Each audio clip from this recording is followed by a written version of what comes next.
ओम श्री सच्चिदानंद समर्थ सद्गुरु साईनाथ महाराज की जय। गुरुमध्ये स्थितं विश्वं विश्वमध्ये स्थितो गुरुः गुरुर्विश्वं न चान्योस्ति तस्मै श्री गुरवे नमः। तस्मै श्री गुरवे नमः। सदा निम्बवृक्षस्य मूलाधिवास सुधास्राविणं तीर्थमप्यप्रियन्तं तरुं कल्पवृक्षाधिकं साधयन्तं नमामि स्वदं सद्गुरुं साईनाथं। नमामि स्वदं सद्गुरुं साईनाथं। नमामि स्वदं सद्गुरुं సాయినాథం। శ్రీ సాయిబాబా అండి, అందరికీ నమస్కారం. మన గురువారం వచ్చింది, సంకీర్తన లేదు కాబట్టి బాబా గారి ఇచ్చిన స్మరణ ఇచ్చిన పాట ఇది అన్ని పాడుకున్నాం. మళ్ళీ వారు పాట ఇస్తే పాడుకుందాం, అప్పటి వరకు సత్సంగం చేసుకుందాం అనుకున్నాం కదా. కాబట్టి ఈరోజు మనం ఆపినటువంటి ఓవి కంటిన్యూషన్ చేసుకుందాం. మనం మొదటి అధ్యాయంలో 58, 59 ఓవిల్ని మనం విశ్లేషించుకుంటూ ఉన్నాం. బాబా గారు స్మరణ ఇచ్చిన మేరకు 58వ ఓవి గురునామం, గురువు యొక్క సహవాసం,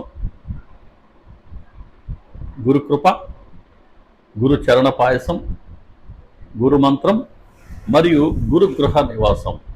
ఇవన్నీ అత్యంత ప్రయాసతో లభిస్తాయి. 59వ వాక్యం. వీటికి ప్రచండమైన శక్తి ఉంది. ఇవి భక్తులను బాగా పరీక్షించి వారిని మోక్షద్వారం వరకు నెట్టుకుంటూ వెళతాయి. ఇది మనకు ఉన్నటువంటి ఓవికి ఆ 2 ఓవిలు. వీటిలో మనం ఇప్పటి వరకు గురునామం, గురువు యొక్క సహవాసం, గురు కృప, గురు చరణ పాయసం, గురు మంత్రం వరకు దర్శించుకున్నాం. ఈరోజు గురుగృహ నివాసం అనే అంశంలో మన బాబా గారిని దర్శించుకుందాం. అది కూడా ఆయన ఇచ్చిన స్మరణ మేరకు. రండి ఈరోజు కార్యక్రమంలోకి వెళ్ళిపోదాం.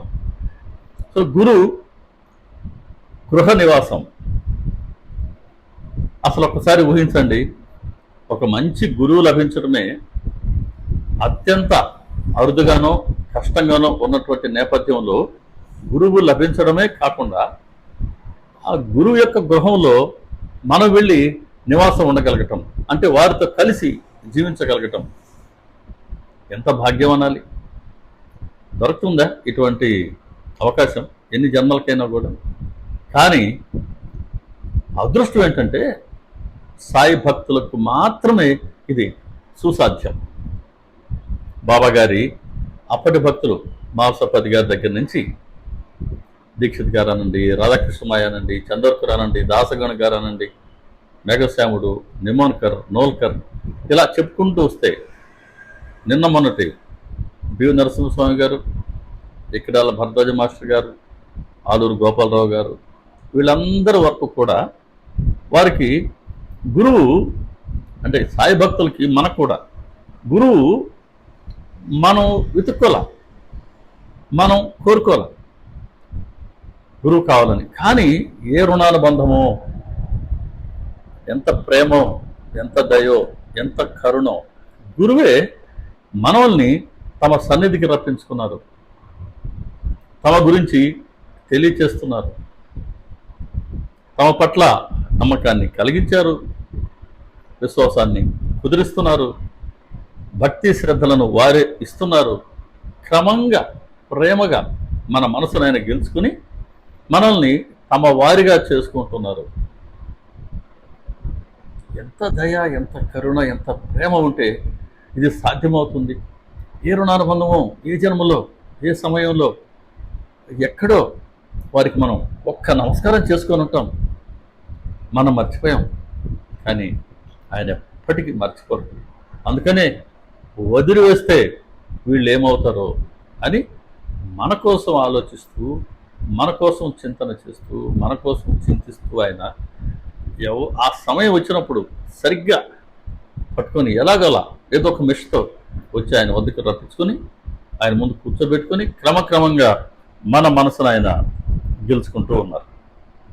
ఇప్పటిదాకా జరుగుతున్నటువంటి బావగారి అనుగ్రహ క్రమం ఇది. కొన్ని ఉదాహరణలతో మనం చెప్పుకున్న అంశాన్ని మనం అర్థం చేసుకుందాం. కాకాసాహెబ్ దీక్షిత్ గారిని తీసుకున్నాం. నానాసాహెబ్ చంద్రకర్ ద్వారా, అంటే కాకాసాహెబ్ దీక్షిత్ గారు తమకు 45 సంవత్సరాలు వచ్చేంత వరకు బావగారి పేరే వినలేదు కదా, మనం చాలాసార్లు చెప్తున్నాం. అటువంటిది నానాసాహెబ్ చంద్రకర్ ద్వారా బావగారు తమ గురించి దీక్షిత్ గారికి తెలియచేసి దీక్షిత్ గారిని తమ వద్దకు రప్పించుకున్నారు.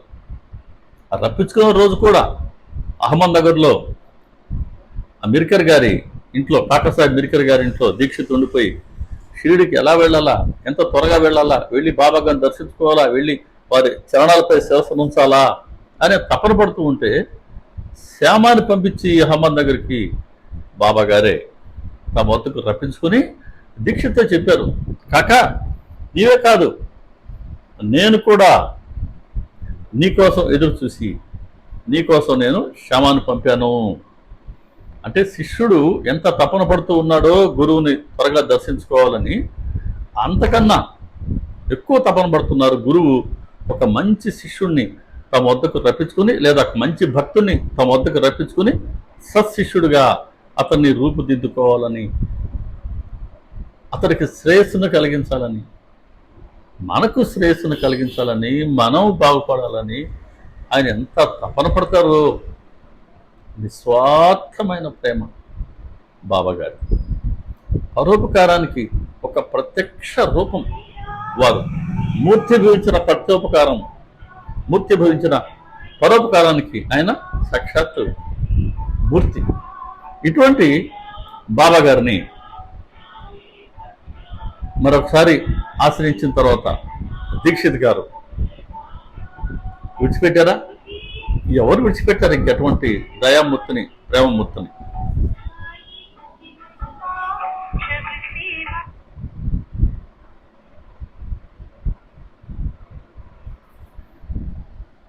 ఎవరు విడిచిపెట్టారు అటువంటి దయామూర్తిని?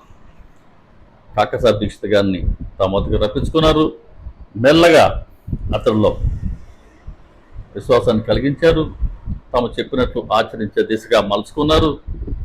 అతడిలో ఉండే చిన్న చిన్న లోటుపాటు తెలియచేశాడు. అతడి అంతఃకరణాన్ని పరిశుద్ధి చేశారు. చివరికి బాబాగారిని స్మరిస్తూనే ఆయన శరీరం విడిచిపెట్టారు కదా. ఆ విధంగా ఉంటుంది ఆ బాబాగారి ప్రేమ, ఆ బాబాగారిని ఆశ్రయించినటువంటి శిష్యులు పొందే ప్రయోజనం.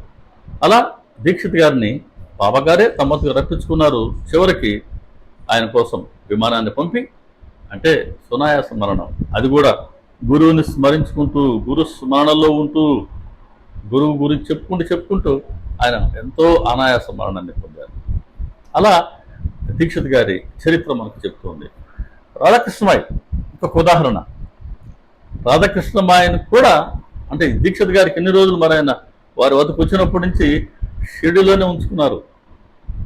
షిరిడి గురువు ఎన్నుకున్నటువంటి ఊరు కాబట్టి తమ వద్దనే ఉంచుకున్నారు, షిరిడిలోనే ఉంచుకున్నారు. చివరికి ఆయన అత్యుత్తమ శ్రేయస్సును పొందేలాగా గురువు తన సత్శిష్యుడిని మలుచుకున్నారు. తర్వాత ఎగ్జాంపుల్, మంచి ఉదాహరణ రాధాకృష్ణమాయ్. పండరీపురం వీరిది. చాలా చిన్న వయసులోనే వివాహమైంది, భర్త చనిపోయారు. నానాసాహెబ్ చంద్రకర్ ద్వారానే ఈవిడ షిరిడికి వచ్చారు. సాధారణంగా విఠలుడి భక్తురాలు. బాబాగారిని దర్శించుకున్నప్పటి నుంచి ఇక బాబాగారే సాక్షాత్ విఠలుడు అనుకున్నారు. బాబాగారిని అంత ప్రత్యక్షంగా ఆవిడ సేవించుకున్నారు. మన ఒక భక్తుడు ఉంటారు, పేరుగా పక్కన గుర్తు రాలేదు నాకు, చాలా చిన్న క్యారెక్టర్ అయింది, బాలాజీ నేవస్కర్. బాలాజీ నేవస్కర్ తొలుత బాబా గారు తిరిగే వీధులన్నీ ఆయన శుభ్రం చేసేవారు. అక్కడంటే అప్పట్లో మలమూత్రాలు రోడ్డు పక్కన విసర్జించేవాళ్ళు కదా, అవన్నీ ఆయన చిమ్మేవారు. బాబా గారు లెండి తోటకు వెళ్ళే దారి అంతా శుభ్రం చేసేవారు. అది నేవస్కర్తో ప్రారంభమైతే తర్వాత దాన్ని ఈ రాధాకృష్ణమై చేశారండి. రాధాకృష్ణమై ఆ రోజుల్లో ఒక ఆవిడే ఉంటూ విధవరాలు కదా, అయినా సరే రకరకాల సమస్యలు ఎదురవుతున్నప్పటికీ పూర్తి విశ్వాసంతో ఈ రోడ్లు శుభ్రపరిచే ప్రక్రియ మొత్తం ఆవిడే చేసేవారట. అందరూ నిద్రలేక ముందే ఆవిడ రోడ్లకు వచ్చేసి అవన్నీ శుభ్రం చేసి అందరు చూడకముందే వెళ్ళి తిరిగి తన గదిలో ఉండిపోతూ బాబా గారికి ఎంతో మంది చేత సేవ చేయించింది. ఈరోజు షిరిడి సంస్థానం ఏర్పడింది. షిరిడి సంస్థానం ద్వారా ఈరోజు అందరికీ ఆధ్యాత్మిక సేవ కాకుండా విద్య వైద్య రంగంలో కూడా సేవలు అందుతూ ఉన్నాయి. అని అంటే ఇంత పెద్ద సంస్థానం ఏర్పడడానికి కారణం, దానికి ఆద్యులు మన రాధాకృష్ణమయ్య. ఆ అమ్మ చేసిన సేవని సాధారణంగా కాకాసార్ దీక్షిత్ చెప్తారు, రాధాకృష్ణమయ్య 6 లేక 7 సంవత్సరాల ఆ కాలంలో ఆవిడ చేసిన సేవ మగవారైనా సరే 25 ఏళ్లలోనైనా చేసి ఉండేవారు కాదేమో, అంతగా ఆవిడ సేవ చేశారు. రాధాకృష్ణమయ్యకి షిరిడి వచ్చినప్పటి నుంచి షిరిడిలోనే ఉన్నారు ఆవిడ. తిరిగి షిరిడిలోనే ఆమె శరీరాన్ని విడిచిపెట్టి బాబా గారిలో ఐక్యమైన సంగతి మనందరికీ తెలుసు. అలా రాధాకృష్ణమయ్యకి గురువు యొక్క గురుగృహ నివాసం లభించింది. అలాగే రాములాల్ అనే భక్తుడు మనకు సచరిత్రలో వచ్చింది. రాములాల్ అనే భక్తుడికి బాబా గారు స్వప్న దర్శనం ఇచ్చి నా వద్దకు రా అని పిలిచారు. బాబా గారు తెలీదు, పోనీ పిలిచిన ఆయన ఎక్కడ ఉంటారో తెలీదు, కానీ ఆ సాధు దర్శనం ఇచ్చారు, తమ వద్దకు రమ్మన్నారు అని మాత్రం రాములాల్ మనసు గ్రహించింది. ఒకరోజు రోడ్డు వెంబడి అలా నడుస్తున్నప్పుడు బాబా గారి చిత్రపటం ఒక షాప్లో ఉందట. వెళ్ళి ఆ షాప్ అతను అడిగారు, అయ్యా ఈ చిత్రపటం ఎవరిది, ఎక్కడ ఉంటారు వీరు? వీరు సాయిబాబా అండి, షిరిడిలో ఉంటారు, మీరు ఎలా వెళ్ళవచ్చు. అంతే, ఆయన షిరిడి వచ్చారు. ఆ రావటం బాబా గారు శరీర త్యాగం దేహత్యాగం చేసేంత వరకు కూడా ఈయన షిరిడిలోనే ఉండిపోయారు రామ్లాల్. ఇది మన సచరిత్రలో ఉన్నది. అలా రామ్లాల్ అనే ఆ భక్తుల్ని కూడా తమ సన్నిధికి రప్పించుకున్నారు, షిరిడిలోనే ఆయన్ని ఉంచుకున్నారు. ఇక బాబా గారు తమ పవిత్ర శరీరంతో నివసించింది ఎక్కడ? ద్వారకమాయి. పాడుబడిన శిథిలమైన ఎవరికి ఉపయోగం లేనటువంటి ఒక మసీదుని ఆయన ద్వారకమాయి అని పేరు పెట్టి ఈరోజు బాబా గారి సామ్రాజ్యం ప్రపంచమంతా వ్యాపించి ఉంటే, విస్తరించి ఉంటే, దానికి కేంద్రం షిరిడి అయితే షిరిడిలో ఆయన అంతఃపురం ద్వారకమాయి మసీదు. ద్వారకామాయిలో కూర్చుంటే ఎంత బాగుంటుందండి. రాత్రులు వెళ్ళి ప్రశాంతంగా అక్కడ ఎవరు డిస్టర్బెన్స్ లేకుండా మనం కూర్చుంటే మనం పొందే ఆనందమే వేరు. సరే, మరీ ఒకప్పట్లాగా ఇప్పుడు డిసిప్లిన్డ్గా శబ్దం లేకుండా లేదు, కానీ అక్కడ ఎవరెవరు వస్తుంటారు, కూర్చుంటారు, మాట్లాడుకుంటుంటారు. ఒకప్పుడు అంత డిసిప్లిన్ అయితే ఇప్పుడు లేదు. స్టిల్ అయినా కూడా ద్వారకమాయిలో కూర్చోవడం ఎప్పటికీ ప్రత్యేకమే. తల్లి ఒడి, మసీదు మాత ఒడి, బాబా గారి ఒడి అదే. అంతే, తల్లి ఒడిలో కూర్చుంటే బిడ్డకి ఎలా ఉంటుంది, పసిబిడ్డకి అంతే మనకు కూడా ద్వారకమాయి అంటే. ద్వారకమాయిలో బాబా గారు సుమారుగా 80 ఏళ్ళు ఆయన భౌతికంగా ఆ శరీరంతో ఉన్నారు కదా.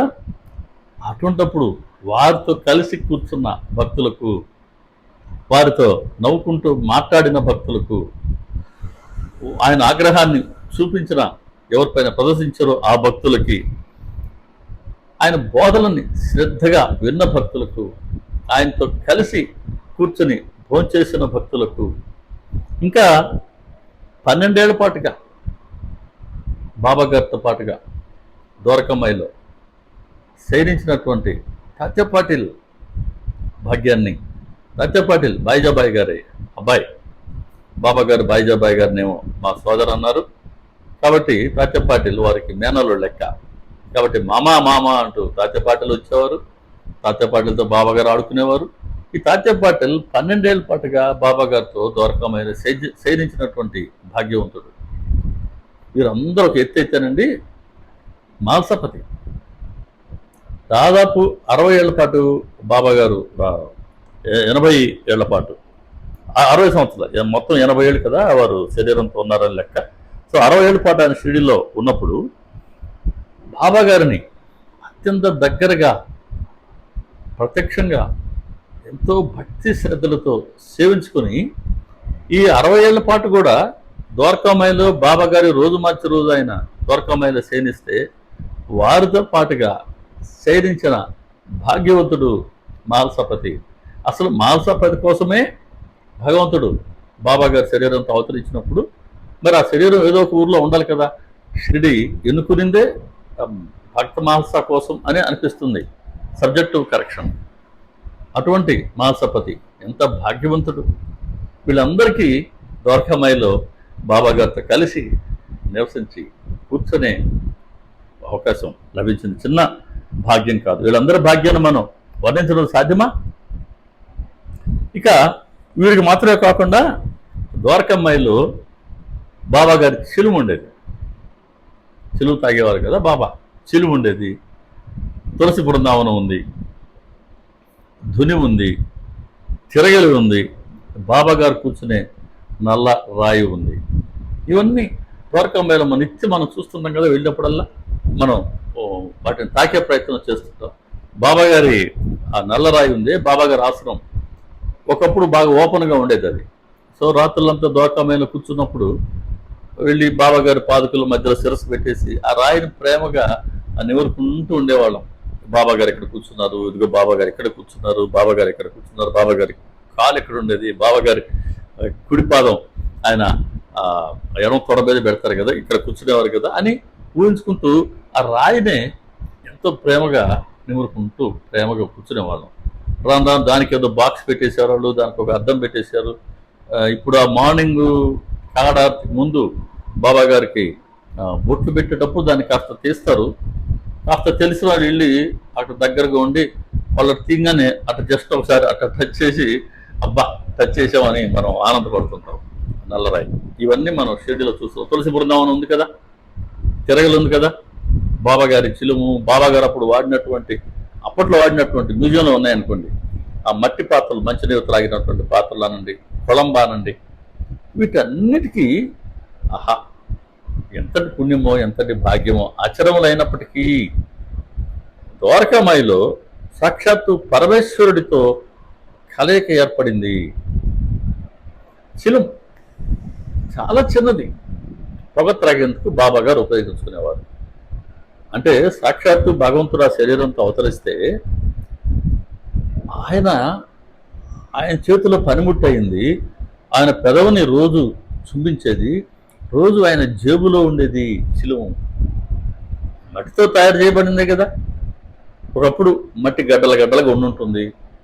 దాన్ని ఆ చిలుము తయారు చేసేవాడు కాలుతో నీళ్లు పోసి కాలుతో తొక్కాడు, చేతులతో బాగా గట్టిగా దాన్ని నున్నగా మెత్తగా అయ్యేటట్టుగా పిసుకుంటాడు. ఆ చిలుము మౌల్డ్గా తయారు చేసుకొని ఉంటాడు. ఎండకి ఎండింది, అగ్నిలో కాల్చాడు. ఇన్ని బాధలు పడిన తర్వాత ఇప్పుడు బాబా గారి చేతిలో పనిముట్టయింది. బాబా గారి పెదవులు చూపిస్తూ ఉంది, బాబా గారి చేతి స్పర్శను పొందింది, బాబా గారి జోబులో ఉంటుంది. ఆ స్థితి రావడానికి ఎన్ని కష్టాలు పడిందో చూడండి. అందుకు గురుగ్రహ నివాసం అత్యంత ప్రయాసతో లభిస్తుంది. అచరమునకు కూడా, అచరమైనటువంటి దానికి కూడా, చిలుముకు కూడా. అదే మాదిరి బాబా గారు కూర్చున్న ఆ రాయే ఉంది. లేదు తులసి బృందావనం ఉంది. తులసి బృందావనం ఒక రాయి. ఆ రాయి ఈ షేప్కి వచ్చేటట్టుగా ఆ శిల్పకారుడు ఆ ఉలి తీసుకుని ఎన్ని దెబ్బలు కొట్టుంటాడు. అన్ని దెబ్బలు ఆ రోజు సహించింది కాబట్టి తులసి బృందావనం అయింది. వచ్చి బాబా గారి దగ్గర ద్వారకామాయిలో ఉండగలిగింది. పరమేశ్వరుడితో కలయికను పొందింది. కాబట్టి అన్ని బాధలు పడ్డ చిలుము, ఇన్ని దెబ్బలు తిన్నటువంటి ఆ ఉలి దెబ్బలు తిన్నటువంటి ఈ రాయి, వీటికి ఇంత దివ్యత్వం ఎలా వచ్చింది అని అంతటి ప్రయాసం ఉంది. గురుగృహ నివాసం లభించాలి అని అంటే సాధారణంగా లభిస్తుందా? ఏమి కష్టపడకుండా అన్నీ ఊరికే రావడం సాధ్యమా? కాదు.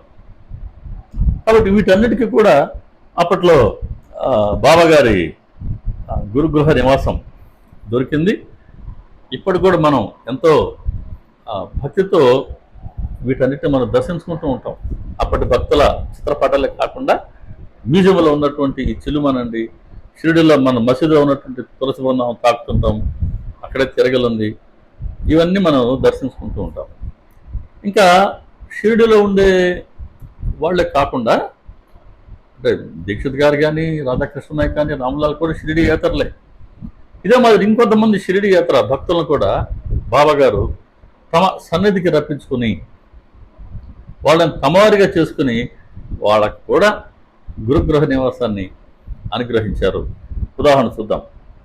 తాత్య అంటే వాళ్ళకి సద్గతిని కానీ లేదా ముక్తిని కానీ ఇచ్చేందుకే వాళ్ళని పిలిపించుకొని బాబా గారు గురుగృహ నివాసాన్ని ప్రసాదించి వాళ్ళకి కొంతమందికి సద్గతిని ఇచ్చారు, కొంతమందికి ముక్తిని ఇచ్చారు. ప్రతి ఒక్కరికి శ్రేయస్సునే కలిగించారు బాబా. ప్రతి ఒక్కరికి శ్రేయస్సునే కలిగిస్తారు బాబా. శ్రేయస్సును కలిగిస్తూనే ఉంటారు బాబా. మన కోసమే అనుగ్రహించడానికే అవతరించినటువంటి భగవంతుడు. తాత్యాసాహెబ్ నోల్కర్ ఈయన పిలిపించుకున్నారు బాబా. తాత్యాసాహెబ్ నోల్కర్ ఒక మ్యాజిస్ట్రేట్. ఆయనకి అనారోగ్యం వస్తే సరే బాబా గారి వద్దకు రప్పించుకున్నారు. బాబా గారి పట్ల ఆయనకి భక్తి శ్రద్ధలు కలిగేలా బాబా గారు అనుభవాలు ఇచ్చారు. ఆయన బాబా గారి వద్దే ఉండిపోయారు నోల్కర్. అత్యంత భాగ్యం ఏంటంటే నోల్కర్ది, బాబా గారికి ఆయనకి తొలి హారతినిచ్చినటువంటి భక్తుడు. హారతులు ప్రారంభమయ్యాయి కదా, ఆ తొలి హారతిని బాబా గారికి ఇచ్చిన వారు తాత్యాసాహెబ్ నోల్కర్. ఎంత భాగ్యం ఉండాలి! భగవంతుడికి ప్రత్యక్షంగా ఆయన హారతినిచ్చారు.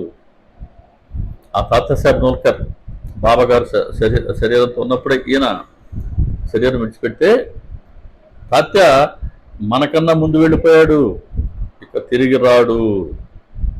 ఇక తిరిగి రాడంటే మళ్ళీ జన్మ లేదని, అంటే జన్మరాహిత్యాన్ని, మళ్ళీ పునర్జన్మ అనేటువంటి ముక్తిని ఇచ్చారు బాబా తాత్యాసాహెబ్ నోల్కర్కి.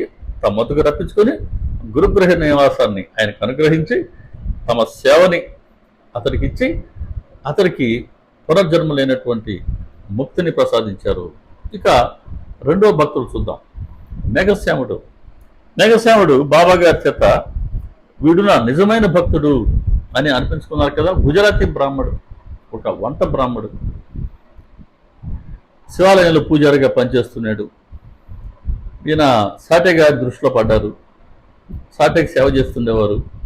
సాటే కూడా ఇతడు గాయత్రి మంత్రాన్ని చెప్పించినట్టున్నారు. ఆయన సాటే గారిని హరివినాయక్ సాటే, హెచ్వి సాటే, ఈ సాటే వాడాన్ని షిరిడీలో కట్టారు కదా ఆయన, రాధాకాల్కర్ గారి అల్లుడిన హెచ్వి సాటే.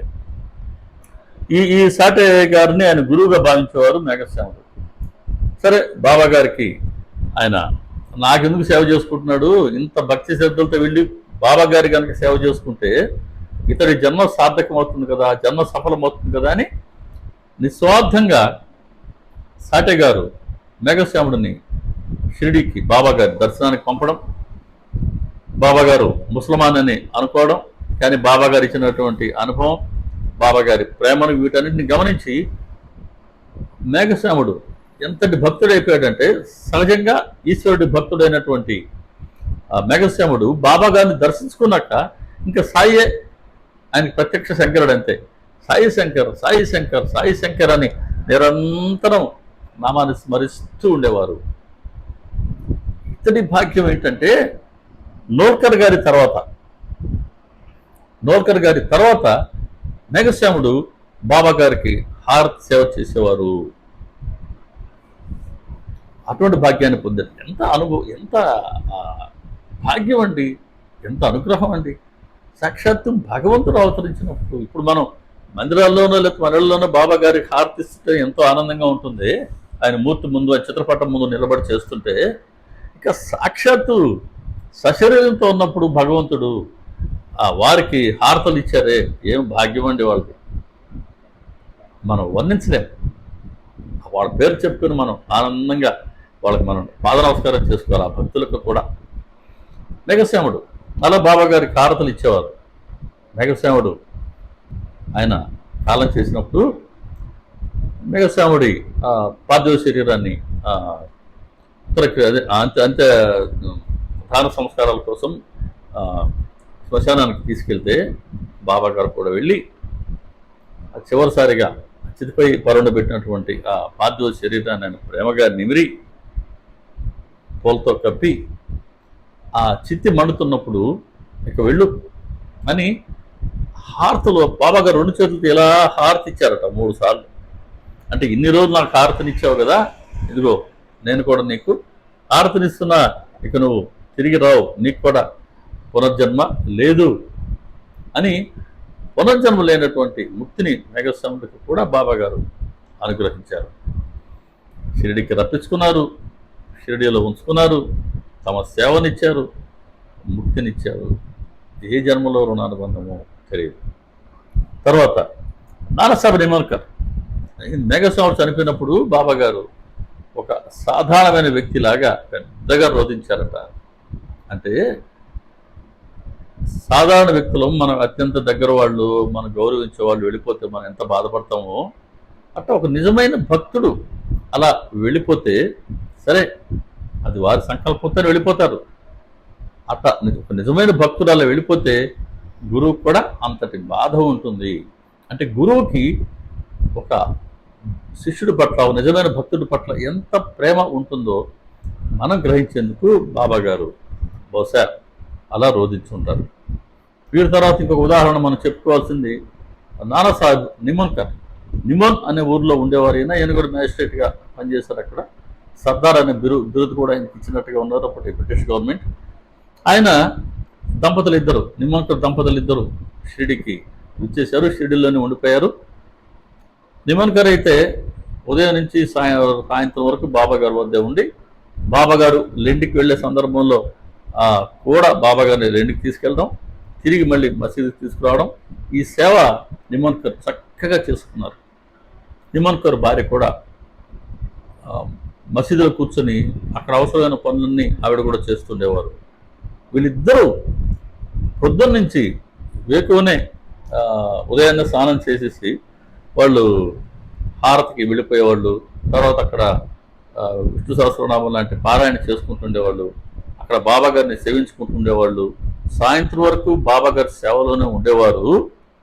కేవలం వండుకోవటానికి, అన్న పానీయాలు సేవించడానికి కోసం మాత్రమే వాళ్ళు వాళ్ళ బస్సుకు వెళ్ళి వస్తుండేవాళ్ళు. తక్కిన సమయం అంతా రోజల్లా బాబా గారి సన్నిధిలో బాబా గారికి సేవ చేసుకుంటూ గడిపినటువంటి ధన్య దంపతులు నిమోన్కర్ దంపతులు. ఈ నిమోన్కర్ బాబా గారి దేహానంతరం ఆయన ఎటువంటి ఉన్నత స్థితిని పొందారు అని అంటే, అందరిలోనూ ఆయన చివరి 3 రోజులు ఆయన బాబా గారినే దర్శించుకున్నారు.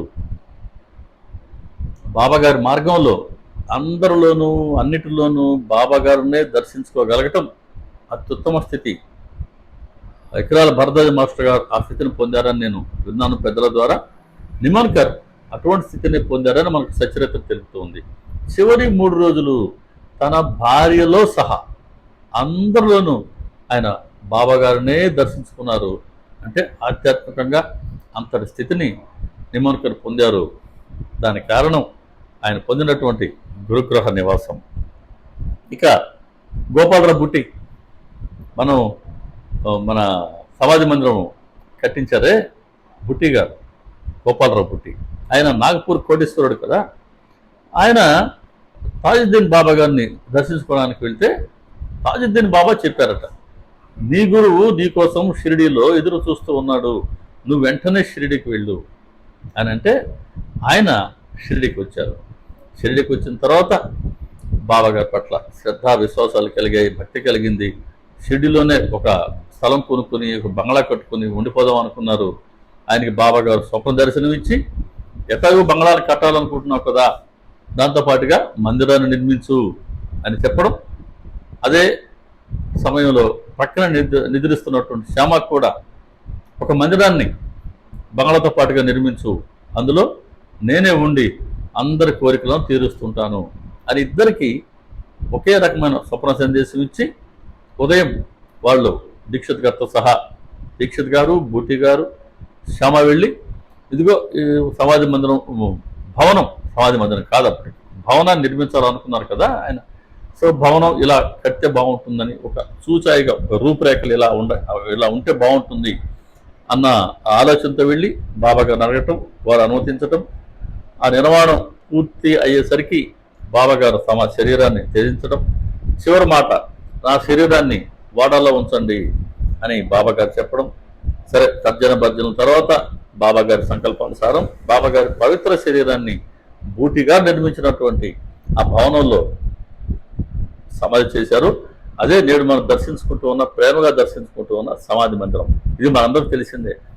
అటువంటి బూటి గారిని నిజంగా చూడండి, డబ్బులుండి వాళ్ళు, కోటీశ్వర్లు ఆ రోజుల్లో కూడా ఎంతమంది ఉండుంటారు. కానీ ఎంతమందికి ఇటువంటి సేవ లభించింది? బాబా గారు సాక్షాత్తు భగవంతుడు అవతరించినప్పుడు ఆ పవిత్ర శరీరాన్ని ఆయన కట్టించినటువంటి భవనంలో సమాధి చేశారంటే చిన్న భాగ్యమా? ఎంతటి భాగ్యవంతుడో కదా బుట్టి గారు. అలా బుట్టి గారు శాస్త్రత్వాన్ని పొందారు. ఆయన కూడా గురుగుర నివాసం పొందిన తర్వాత మరి అప్పుడంతా బాగుండిందండి. ఇప్పుడు కూడా గమనించిన, షిరిడీలో ఎంతోమంది భక్తులు ఉంటారు, ఎంతోమంది సాధకులు ఉంటారు. వీళ్ళందరూ వచ్చి షిరిడీలో సాధన చేసుకుంటూ ఉంటారు. దాంట్లో మన తెలుగువారు బాగా ఎక్కువ కనబడుతుంటారు. గమనించండి, ఎప్పుడైనా రకరకాల రాష్ట్రాల నుంచి వచ్చినటువంటి సాధువులు ఉంటారు. గమనించండి, వీళ్ళందరూ షిరిడీలో ఉంటారు. కొంతమంది చిన్న పని చేసుకుంటూ ఉంటారు, కొంతమంది అక్కడ ఒక ఇల్లు, ఒక రూమ్, గది తీసుకుని రోజు నిత్యం హారతులు అనండి, లేదు పారాయణ హాల్ కానండి వెళ్ళటం, బాబాగారిని దర్శించుకోవటం, బాబాగారి స్మరణలో ఉండటం. అలా అనేక మందికి బాబాగారు షిరిడి నివాసం, ఒక రకంగా గురుగృహ నివాసాన్ని ఇప్పటికైనా అనుగ్రహిస్తూనే ఉన్నారు. మరి అలా మనం అప్పుడు భక్తుల్లాగా పూర్తిగా అంకితం కాలేకపోతుంటమే. ఇప్పటి కొంతమంది భక్తుల్లాగా మనం షిరిడికి వెళ్ళి షిరిడిలో ఉండి బాబాగారిని సేవించుకునేందుకు అవకాశం లేకపోతుండే. మన సంసారం వీటన్నిటిని వదిలిపెట్టి పోలేకపోతుంటమే. మరి మనకు గురుగృహ నివాసం దొరకాలంటే ఎలాగా? ఇది కూడా కావాలి కదా. ఇప్పుడు బాబా గారు ఏం చెప్పారు? ఎక్కడైతే సచ్చరిత్ర పారాయణ జరుగుతుందో, శ్రవణం జరుగుతుందో, అక్కడే తాము గోదావరి తీరం, షిరిడి క్షేత్రం, ద్వారకామాయి, తులసి బృందావనం, ధునితో సహా ప్రత్యక్షంగా నేను కూర్చొని ఉంటాను, అందరి కోరికలను తీరుస్తాను అని బాబాగారే మాట ఇచ్చారు. బాబాగారు ఇచ్చిన ప్రతి మాట అది మనకు వరం. ఇంకా చెప్పాలంటే బాబాగారి బొక్కతో వచ్చిన ప్రతి మాట మాత్రమే కదా. ఆ మంత్రం లక్ష్యం ఏంటి? మనకి ముక్తి కలిగించడే కదా రాగద్వేషాల నుంచి. మనం చెప్పుకున్నాం కదా, మనసుకి రాగద్వేషాల నుంచి, అరిషడ్ వర్గాల నుంచి స్వేచ్ఛను కలిగించేది కదా మంత్రం. కాబట్టి బాబా గారి ముఖత వచ్చిన ప్రతి మాట కూడా అలాంటి మంత్రమే కదా. కాబట్టి బాబా గారి ప్రతి మాట మంత్రమే, ప్రతి మాట వరమే. కాబట్టి ఇప్పుడు అతి సునాయాసంగా, అత్యంత ప్రయాస, కానీ ఇంకో రకంగా చెప్పాలంటే అతి సునాయాసంగా ప్రతినిత్యం మనం గనక బాబాగారి ప్రసాదిక గ్రంథం, బాబాగారి ప్రామాణిక గ్రంథం, బాబాగారి మరో రూపు, బాబాగారి మరో పేరు, బాబాగారికి అభిన్నము, బాబాగారు తమకై తాము అనుకున్న వివిధ పరిమళాలు వెదజల్లే దివ్య లీలా కుసుమాల మాల అయినటువంటి సచ్చరిత్రని నిత్య శ్రవణం, పారాయణ శ్రవణమే, కొన్ని పారాయణ, శ్రవణం, మననం, చింతనం, పరిశీలన, అధ్యయనం చేస్తూ మన మనసును గనక బాబాగారి చుట్టూ మనం పరిభ్రమింప చేస్తూ ఉంటే, మరి బాబాగారా ఎక్కడైతే ఇవన్నీ జరుగుతుంటాయో అక్కడ ఆయన ఉంటానన్నారు. ఎక్కడ ఆయన ఉంటే అదే కదా ఆయన నివాసం, అదే కదా గురువు యొక్క గృహం. మరి అటువంటి గురుగృహం కోసం మనం ఎక్కడికో వెళ్ళేది కాకుండా మన గృహాన్ని గురుగృహంగా మార్చుకుంటే మనకు కూడా గురుగృహ నివాసం లభించినట్టే కదా. అందుకే బాబాగారి వద్ద సూక్ష్మంలో మోక్షం, చాలా సులువైన సాధన ఇచ్చారు. సచ్చరిత్ర, నిత్య శ్రవణం, మననం, పారాయణ, చింతన, పరిశీలన, అధ్యయనంతో పాటుగా ఆచరిస్తే అత్యంత ప్రయోజనాన్ని శీఘ్రంగా పొందగలం. ఇంకా ఇంకో ఇంకో రకంగా ఆలోచిస్తే బాబా గారు అనేక పర్యాయాలు చెప్పారు, మీ హృదయంలోనే నా నివాసం అన్నారు ఆయన. అంటే ఎక్కడ కొలువు ఉన్నారు ఆయన? మనలోనే కొలువు ఉన్నారు. కానీ మనలోనే ఆయన కొలువు ఉన్నారు అని మనం చదువుతున్నప్పటికీ వింటున్నప్పటికీ మనకి అనుభూతి రావడం లేదు కదా. ఎందుకని రావట్లేదు? ఇదిగో మనలో ఉన్నటువంటి అరిషడ్ వర్గాలు, మనలో ఉన్నటువంటి అడ్డంకులు, వీటిని క్రమేణా తొలగించుకుంటూ ఉంటే, ఆ తొలగించుకునే ప్రయత్నం చేస్తూ మనని అంటే ఈ దృష్టి ప్రాపంచిక విషయాల పట్ల నుంచి వెనక్కి మరలించుకొని అంతర్ముఖం చేసుకుంటే మనం కూడా మనలో మనం నివసించినట్లే కదా, మనలో ఉన్న గురువుతో కలిసి మనం నివసించినట్లే కదా. అంటే అలా కూడా మనం గురుగృహ నివాసాన్ని పొందినట్లే కదా. కాబట్టి సచరిత్ర నిత్యం చేసే సాధన, శ్రవణం, మననం, పారాయణ, చింతన, పరిశీలన, ధ్యానాలు ఆచరించడం క్రమేణా మనల్ని అంతర్ముఖులను చేసి అంతర్ముఖం అవుతూ మన గురువుతో కలిసి మనలోనే నివసించే భాగ్యాన్ని కలిగిస్తుంది. ఇది అందరికీ అత్యంత సులువైన సాధన, అందరికీ అవకాశం ఉండేది. సరే, తిరిగి మళ్ళీ మనం ఎలా శ్రవణం చేస్తాం, ఎలా పారాయణ చేస్తాం, చివరికి ఎలా ఆచరిస్తాం, మనసులో ఉండే అరిషడ్ వర్గాలు మనం తొలగించుకోగలుగుతున్నామా, వీటన్నిటిని బట్టే కదా చివరికి మనం పొందే ఫలితం ఆధారపడి ఉండేది. అది మళ్ళీ మనిషికి మారవచ్చు కూడా, అందులో ఏమీ ఆశ్చర్యం లేదు. కానీ క్రమేణా తినగా తినగా తినగా వేము తీయగా ఉన్నట్లు ఏదన్నా సరే పని సాధన చేయగానే కదా, నీళ్లున్నాయి, నేల బాగుంది, ఆ బావిలో ఆకులు అలవలు పడున్నాయి, మనకు దాహంగా ఉంది, మనం నీరు త్రాగాలంటే ఆకులు అలవాలని ప్రక్కన నెట్టుకుని త్రాగడమే, అదొక్కటే మార్గం. అలా మనసులో ఉండే అనేక విషయ వాసనలని క్రమేణా ఒక్కొక్కదాన్ని తొలగించుకుంటూ చివరికి గురువుగారు కోరుకున్నట్టుగా ఆయనకు మనకు మధ్య ఉన్న అడ్డుగోడలను పూర్తిగా తొలగించుకుంటే ఇక మనం ఆయనతో కలిసి ఉండటమే కదా. మనం కలుసుకునేందుకు ప్రశస్తమైన మార్గం ఏర్పడుతుంది అన్నారు బాబా. అలా ఆయనతో కలిసి ఉండటం, అదే గురువుతో కలిసి ఆయనతో వసించడం.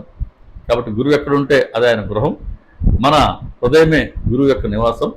ఆ హృదయాన్ని మనం పరిశుద్ధపరచుకొని అందులో మనం గురువుతో పాటుగా ఉండగలిగితే మనకు కూడా గురుగృహ నివాసం లభించినట్లే. కాకుంటే అత్యంత ప్రయాసం ఉంది, అనేక రకాల పరీక్షలు ఎదురవుతాయి. వీటన్నిటినీ మనం ఎదుర్కొంటూ నిత్యం బాబాగారి స్మరణలో ఉంటూ మనం బాబాగారితో కలిసి జీవించవచ్చు. కాబట్టి మనం ఇప్పటివరకు చెప్పుకున్న 6 అంశాలని లభింప చేసుకోవటానికి అత్యంత ప్రయాస అవసరం. ఇటువంటి అత్యంత ప్రయాసకు కావాల్సినటువంటి ఈ భక్తి శ్రద్ధల్ని, ప్రేమని మనందరికీ బాబా గారు అనుగ్రహించాలని వారి చరణాల వద్ద మనం వేడుకుంటూ, ఇలా ప్రయాస అనుకుని కాకుండా ప్రేమతో మనం బాబా గారిని సేవించుకొని మనలో ఉండే బాబా గారితో కలిసి మనం సహవాసం చేస్తూ వారితో కలిసి మనం జీవిస్తూ బాబా గారి బోధనల్ని మననం చేసుకుంటూ వారు చెప్పినట్లుగా మనం ఆచరిస్తూ క్రమక్రమంగా ఆయనకు మనకు మధ్య ఉన్న అడ్డుగోడలు తొలగించుకుంటూ ఈ జన్మకు కాదు, ఇంకెన్ని జన్మలైనా ఇవ్వని మనం ఆ ప్రయత్నంలో ఉంటే ఒక్కొక్కటి అడ్డుగోడ తొలగకుండా అయితే మానదు కదా. అలా తొలగించుకుంటూ చివరికి వారి శరణ ధూళిగా మారిపోయే భాగ్యాన్ని మనందరికీ ప్రసాదించమని బాబాగారి పాద పద్మాల వద్ద ప్రార్థన చేస్తూ శ్రీ సచ్చిదానంద సమర్థ సద్గురు సాయినాథ్ మహారాజుకి జై. సర్వే జనా సుఖినో భవంతు, లోకా సమస్తా సుఖినో భవంతు, సమస్త సన్మంగళాని భవంతు. ఓం శాంతి శాంతి శాంతి. సర్వం శ్రీ సాయినాథార్పణమస్తు. శుభం భవతు. ఓం తత్సత్. ఇదండి ఈ గురువారం మన సత్సంగం. దీంతో మొదటి అధ్యాయంలోని 58, 59 అధ్యాయ ఆ 2 ఓవిలు పూర్తయినాయి. వచ్చి ఆదివారం రోజు మరొక ఓవిని లేదా వాక్యాన్ని తీసుకొని దాన్ని మనం బాబా గారు స్ఫురణ ఇచ్చిన మేరకి విశ్లేషించుకుందాం. అలా బాబా గారి స్మరణలో ఉందాం. మన ఛానల్ని ఇతర సాయి భక్తులకి పరిచయం చేయండి. ఆదివారం రోజు మరొక సత్సంగంలో అందరం కలుసుకుందాం. అందరికీ నమస్కారం అండి. శ్రీ సాయిబాబా.